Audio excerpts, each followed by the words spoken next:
Gujarat has witnessed the march of civilization since the dawn of time. It has seen powerful rulers and still more powerful saints. It has woken up to the battle cries of conquerors from across the Khyber and later the mighty British.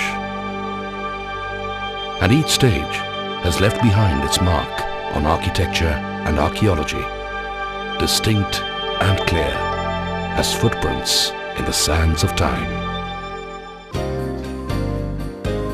Few states can match Gujarat in the sheer number and variety of archaeological finds. From excavations of prehistoric sites to the grandeur of medieval architecture, the state has seen it all. The cave temples in the hills of Saurashtra and the stupas and viharas dated to around 500 AD, as well as the Ashoka rock edicts at Junagadh, show the significance of the state during the golden eras of the Mauryan and Gupta empires. However, the golden age of Gujarat came under the Solanki dynasty from the 9th to the 12th century. The ancient fortified town of Patan, the state capital for 600 years, reached its zenith as a place of learning and commerce.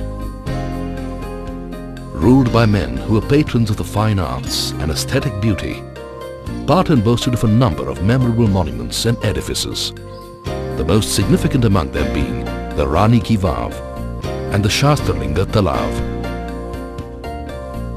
A vav is a unique artistically designed stepwell characteristic of Gujarat and an ingenious example of how people adapted in adverse climatic conditions.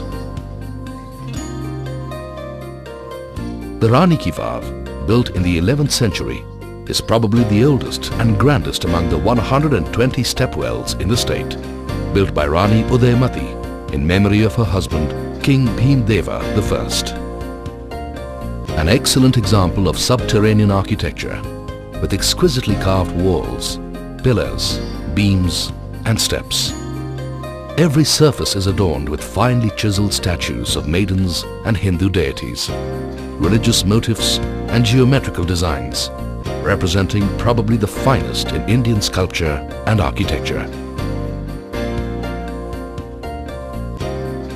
The Sahasralinga Talav in Patan, one of the many artificial tanks, is an engineering marvel that linked the twin perspectives of water management and its sanctity in the Hindu religion. Some of the 1,000-odd Shiva shrines that stood on its banks still remain. Patan is also the exclusive center for the age-old traditional weaving craft of patola, practiced by just a few families today.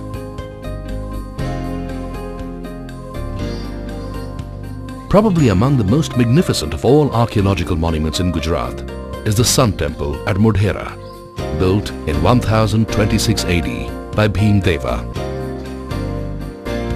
On the morning of the equinox, the sun's rays illuminate the deity in the innermost sanctum sanctorum. The temple stands high on a plinth overlooking a deep stone-step tank amidst 108 shrines. 52 carved pillars depict tales from the Ramayana and Mahabharata. Every inch of the edifice is magnificently carved with gods and goddesses, birds, beasts and flowers. A few hours from Patan lies Vadnagar, a showcase of the history of 1,000 years. Famous for its stepwells, temples, heritage houses and torans or decorative gateways. One of the ancient towns of Gujarat, Vadnagar finds mention in the travels of the Chinese scholar Hyun Sang and other English historians. The toran or decorative gateway is the finest serving example of its type, with its carved column supports, wide stone beam and detailed sculptures. Ahmedabad, Gujarat's industrial and commercial capital, once Western India's most important royal capital, with its splendid palaces, imposing mosques, tombs and exquisite stepwells. Ahmedabad's long and prosperous historical past has bequeathed it a rich architectural legacy.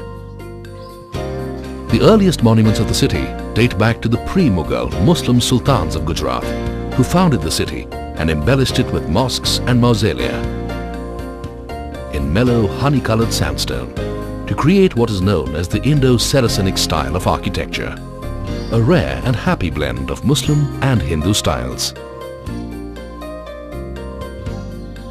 Gujarat, with its ancient traditions of temple architecture and fine sculptures, provided the Islamic rulers with artists who had generations of experience. Some of their works surpass the finest monuments in the entire Islamic world. While basically influenced by Hindu designs, their style was innovated upon to include Islamic tenets. Delicate filigree-like ornamentation is to be found in various examples of torans, stepwells, minarets, domes, arches and balconies. The mosque and tomb of Rani Sipri, once described as the most exquisite gem in Ahmedabad, was built in 1514. However, the ultimate culmination of this school of decoration was the Siddhi Sayyid Mosque, built in 1572, and celebrated the world over as a superb and peerless example of delicate carving that transforms stone into filigree.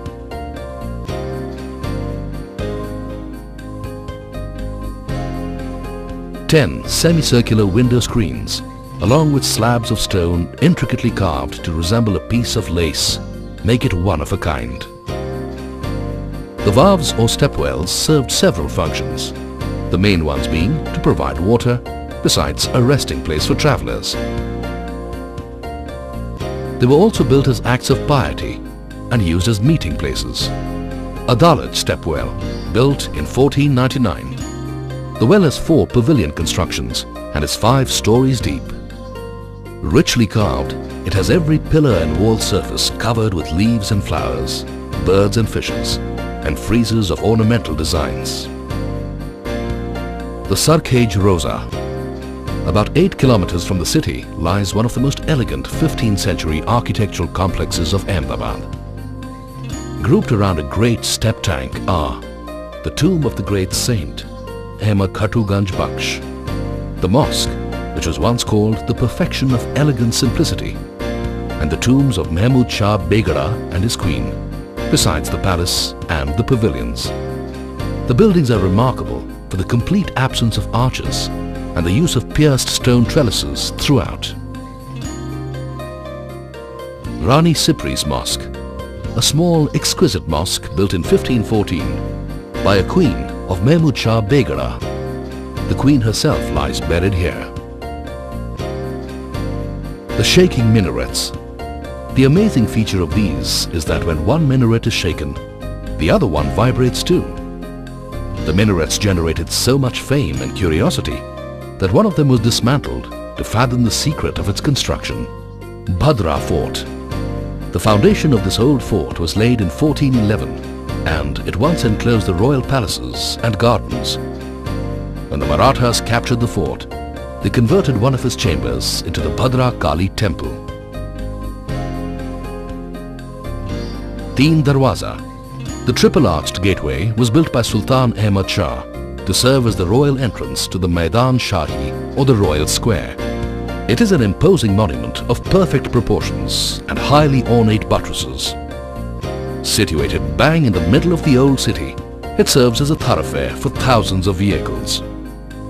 Shah Alam Roza. The tomb and mosque of Saini Shah Alam are said to have been built by the brother of the Empress Nur Jahan. The brass doors are set in carved marble frames.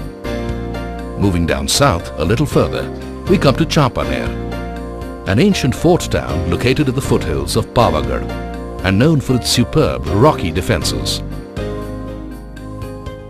Champaner took 23 years to build and attained glory as a great town of Western India.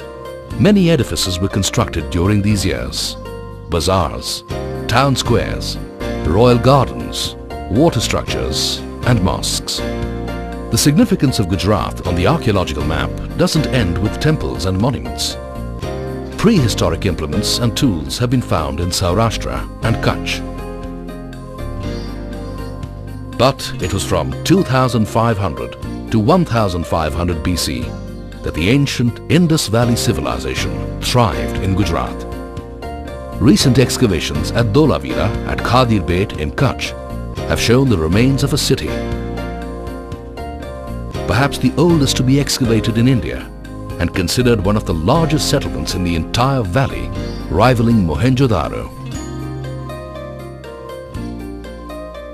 The site shows 3 separate divisions: the upper, middle and lower town, besides excellent systems of town planning and drainage.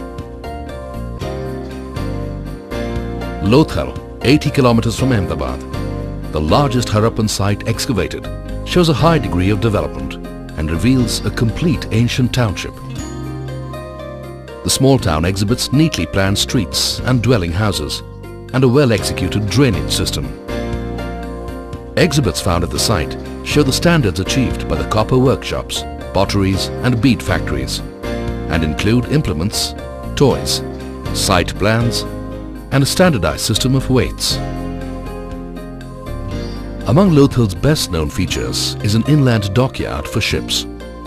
Comparable to some of the modern docks of today, it is rated among the great maritime achievements.